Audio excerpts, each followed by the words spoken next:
What did you know about our country?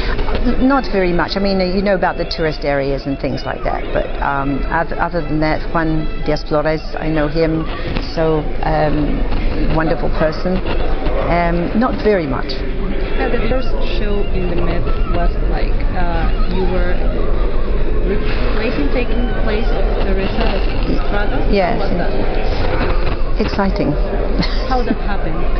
Well, she cancelled, and I took over. I heard an interview, the last interview of you, that they called you,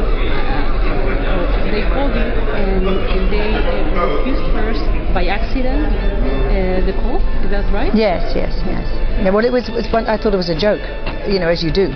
And it was 11 o'clock in the morning, and it was the curtain up at 2 p.m. So it was quite a shock that within 3 hours I had to be at the Met in costume and on stage. And you know, I'm on almost the beginning, so in Hotel. At your beginnings, you first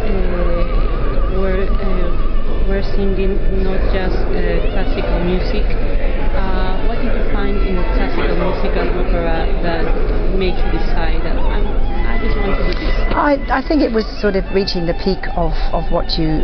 I mean, I like doing difficult things, and I think that's one of those things I just love the classical music, still do, but also I like all sorts of other music. I could do, you know, and not necessarily sing it, musical theatre, but I do love it. What kind of music do you hear besides? I love orchestras. I'm crazy about orchestras. I suppose I'd love to have been violinist or flautist or cellist or something. I love the teamwork of orchestras.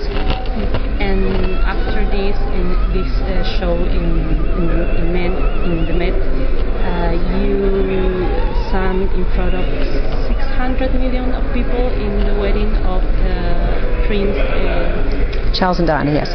Did you see it? How was it for you? I just sang it.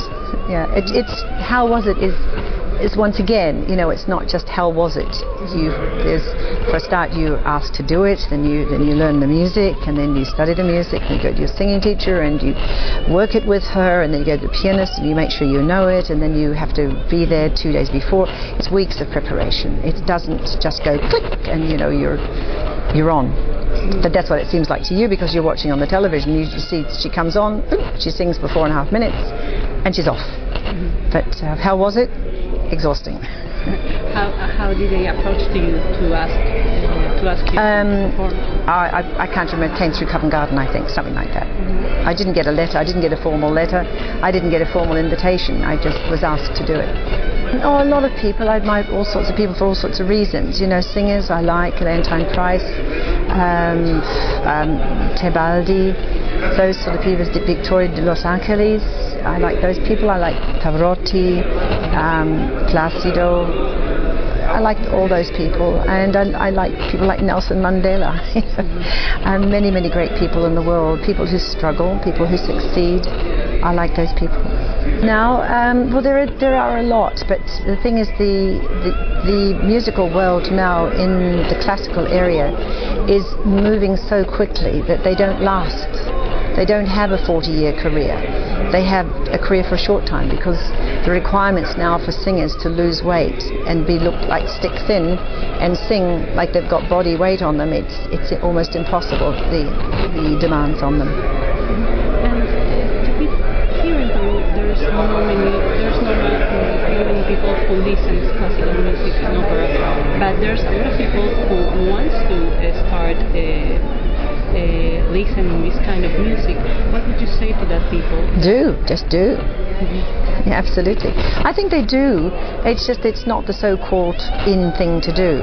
You know, but once people start to enjoy classical music, I think they really enjoy it for the rest of their lives. And I get lots of lovely letters from people who are very ill and have listened to my music, and sometimes it's pulled them through their illness, which I think is very gratifying, certainly from their side, and very, you know, very honoured that something like that would help them.